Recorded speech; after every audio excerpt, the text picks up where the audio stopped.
watched this young lady's, uh, I guess uh, her, what's it, her review of Sister Souljah's book Midnight, and I honestly thought she should read it again because she suggested first off that nobody is not like a run out and go and buy and read type book. She gave it 3.5 stars, which is, everybody's entitled to their own opinion, but in my opinion, this particular book is one of the best books I've ever read, not because of the story or because of what happened or because of who it was about, but because, it dealt with God, with, a, a, a young person who really did have a respect, not just a fear, but a respect for God.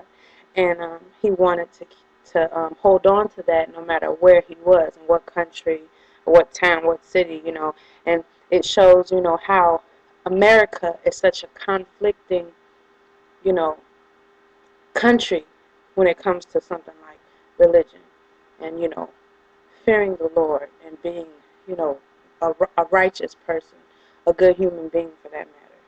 Like, I actually read the book twice, and I feel like, the first time I read it, I was blown away. I thought it was incredible. I thought it was one of the best pieces of literature I've ever picked up. The second time I read it, nothing changed. It still took me to places that, I felt like I'm thankful to this woman for taking 5 years out of her life to sit down and write down these words that were so passionate and so careful and so full of enlightenment for young people, for black people, for kids, for adults. And, I heard her in an interview, Sister Souljah, that is, saying that she wrote the book because, no disrespect, her first book and The Coldest Winter Ever were more so based on women or, or written for women.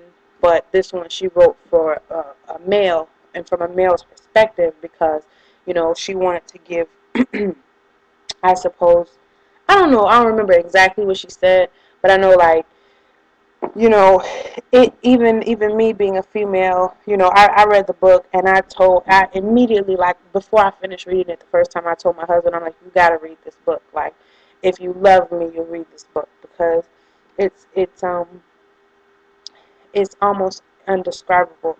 Like, I wouldn't necessarily get into all the how old he is and what happened and who he was dating because that's more so, to do with the storyline, and that's like falling back into the whole, coldest winter everything where you were just so wrapped up in winter, in her attitude and her life and everything, that you forgot to look at the fact that she was a young black girl who was going completely the wrong, direction and after the wrong things that and concerned about things that she should not have been when she had an opportunity to do so much more, and she was just stuck like a lot of people are, you know, by, oh, a great story, or oh, this happened and that happened, like, like they watching a movie. Like, I think some things, and I don't know if Sister Souljah would agree with what I'm saying or not, but I think some books and in some cases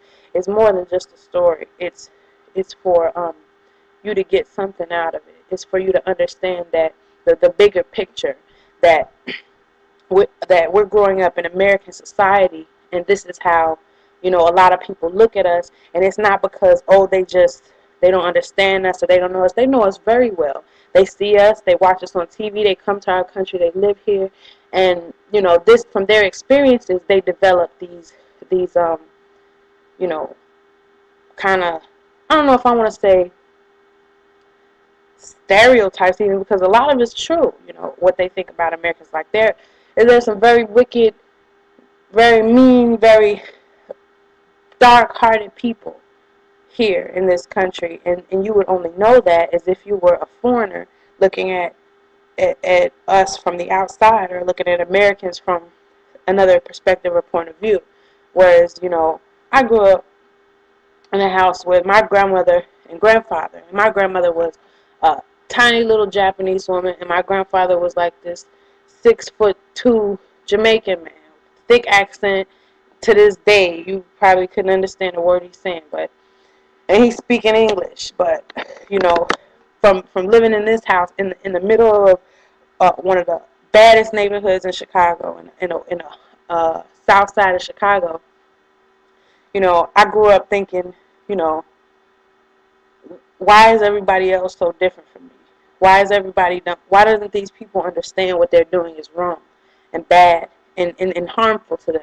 And it's because they never had anybody to sit them down and tell them the difference between right and wrong, and how to decipher what you're supposed to be doing as opposed to what everybody else is doing. And before I would tell anybody you gotta go read the book, or don't read the book, it's crappy, you know, let them let them see, let them form their own opinion.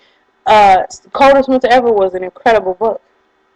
Besides the storyline and besides, you know, Winter and everything she did and how interesting she was, it was an incredible book because a lot of young females who might have been into some stuff that they shouldn't have been into now has an opportunity to look outside of themselves and see what it looks like. Whereas a lot of times you don't get that opportunity. So, you know, when it's given to you, and when you have a perspective of a foreigner, like she says, then look at it and see what she, you know, what it means to you, and how it plays into your life and your daily, you know, living situation. Because some people, they don't have these issues. They can't relate because, you know, they grew up in a place where there was no violence, there was no gangs, there was no drugs, there was no mischief. It was all love and wonderfulness. And, you know, I went to get my nails done today. Like, okay, what the hell does that have to do with this book that you just read? I don't understand. But, you know, I could relate wholeheartedly because that's how I grew up. That's what I grew up in, you know, living in a household where my grandparents were from a different land, you know, than my parents who were born here, and myself, and them having that fearfulness of what American life and American society was going to do to us and how it was going to have an effect on us.